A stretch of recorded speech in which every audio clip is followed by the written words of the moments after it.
What do you like most about 10th Planet?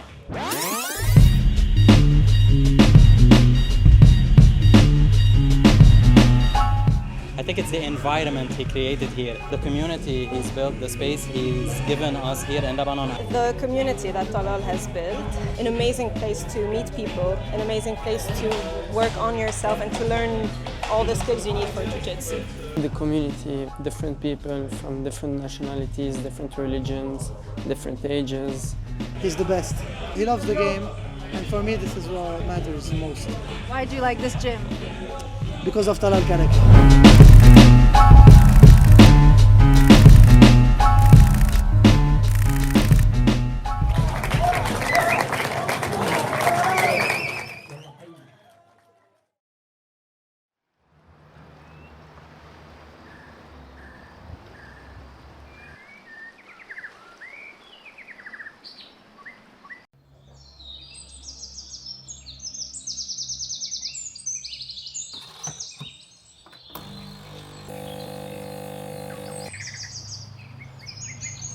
So Talal, tell us how it all started.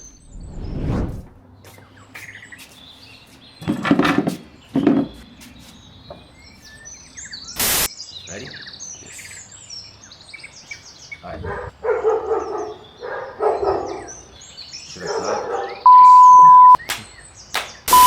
Back in 2016, I was in Singapore studying, and I was training at Evolve MMA, one of the best MMA gyms in all of Asia.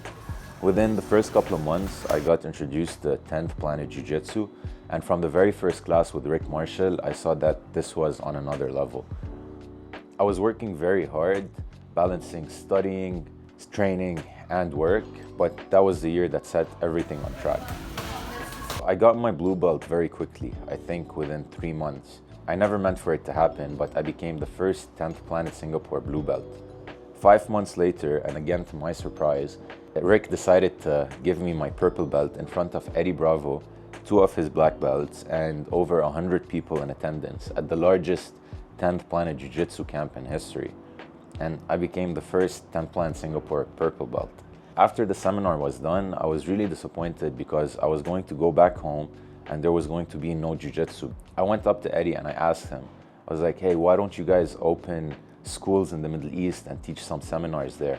It's funny because he actually suggested it. He said, now that you have your purple belt, why don't you take that, open up your own school, and you grow the sport in that area? A little did I know that day's gonna change my life forever.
My plan was to go back home and then continue my education in Dubai and then in Australia.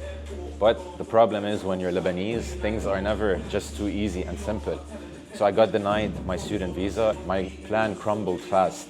I tried really hard to fight it, especially for my parents. Eventually, I just realized that I'm wasting time in Lebanon. So I told them that I'm not training and I'm not studying. I wanted to go back to Thailand. I had already spent a month there before and I know the scene well, so I thought, why not? At least we get to train.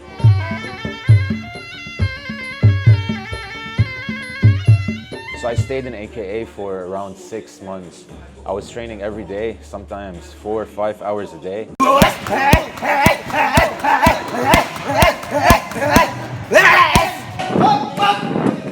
I was working very hard to become a professional fighter, but I realized that for me to follow this competitive dream outside Lebanon makes absolute no sense. It would cost way too much money that we didn't have, and I would just be another number. Coming back, we needed to find a place to train, and we had none. And I had no money, 20-year-old kid, just a dream and the support of my family. I tried to replicate what we had back in Singapore because that's what I knew. Let's just find an MMA gym and open 10th Planet Jiu Jitsu there. Same way Evolve had 10th Planet Singapore, we could do the same here. I was pointed to TriStar Lebanon, and in December of 2018, after getting Eddie's approval, 10th Planet Beirut became official. At the time, I barely had any experience except that 1 year in Singapore with Rick and a couple of months in training in Thailand. But I was very hungry to learn, very hungry to teach, and I was trying my best every single day. You can imagine in the beginning, getting a bunch of professional fighters to listen to a 20-year-old kid was going to be hard. Why would they? But I had belief and confidence that I had a superpower called 10th Planet Jiu Jitsu, and with time, it started speaking for itself. I grew up on the crime side, the New York Times side. Staying alive was no job, at second hands. Moms bounced on old men, so then we moved to Shaolin Land. A young youth, you're rocking the go-to. Low goose, only way I began to G.O. was drug loot. And let's start it like this, son. Rolling with this one and that one, pulling out gats for fun. But it was just a dream for the team who was a fiend. Started smoking rules at 6. That was right before Lebanon and then the world were going to take a very unexpected turn. October 17, 2019, Thawra happened.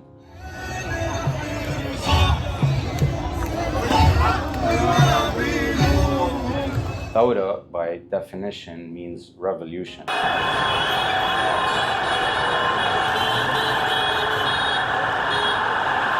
People lost their life savings overnight in the banks. Our economy started deteriorating. Our currency lost all its value. And then a couple of months after that, COVID started intensifying worldwide. Global pandemic, economic collapse, and a failed government. Everyone was stuck at home with no money, confused, lost with what was going on in the world. And it kept intensifying up until August 4, 2020, when the largest non-nuclear explosion in human history went off in the very heart of Beirut.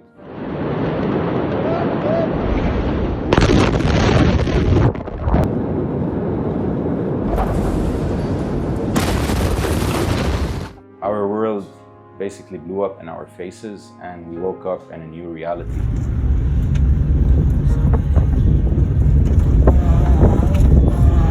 The world tuned in, gave a shit for maybe a couple of hours. A massive explosion has torn through the Lebanese capital, Beirut. And then moved on, but we couldn't move on. We were here, we had to live through it, pick up the pieces, and keep moving forward.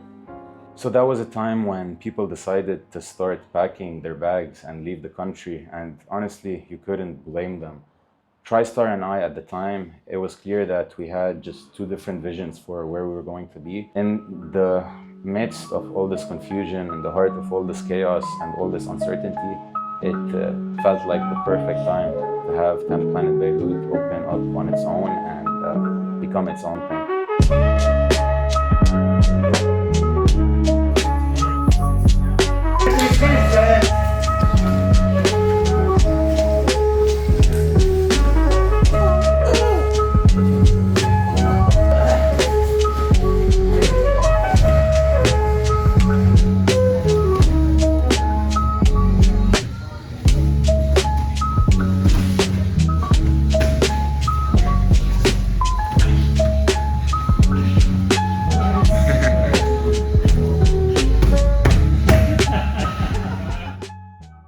It was definitely a tough time and a crazy step. We found a location that wasn't really the best spot.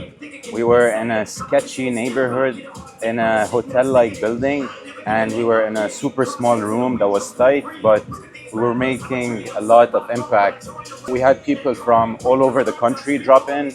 Eventually, people from all over the world were dropping in to train. At one point, most professional fighters locally were in the same room training. We started traveling the world. We started to get good results everywhere. I started thinking if this small room in Zouk Musbeh was going to be able to cause that much impact, what would then Planet Beirut be able to do at full strength 5-10 years down the line? 2 years into our Zouk Musbeh location, the room was packed almost every single night. Our landowner saw that and decided that we can afford to pay 5 times more than what we were paying. Obviously, that wasn't going to happen. We had to scramble fast and find a new location. 10 P's moving, bro.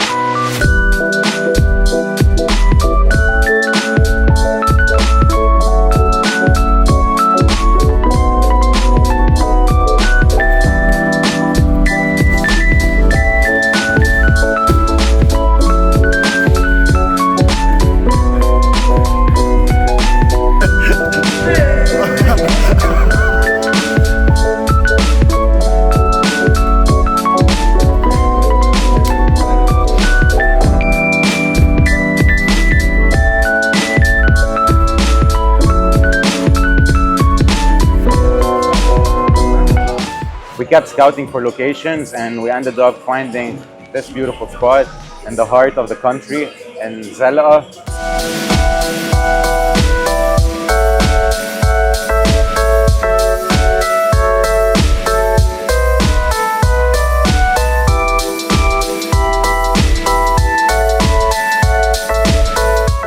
The facility is honestly on another level. We have an amazing mat space, we have a cage for fighters, a strength and conditioning room, we have showers. The location might have changed over the years, but the community never did, the environment never did.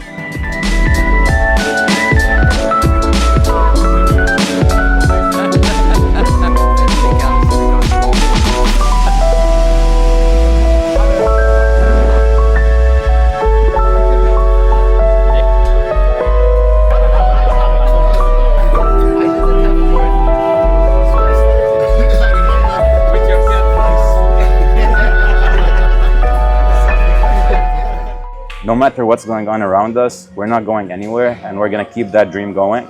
We're going to keep challenging the world from Lebanon, and I don't think anyone's going to be able to tell us otherwise.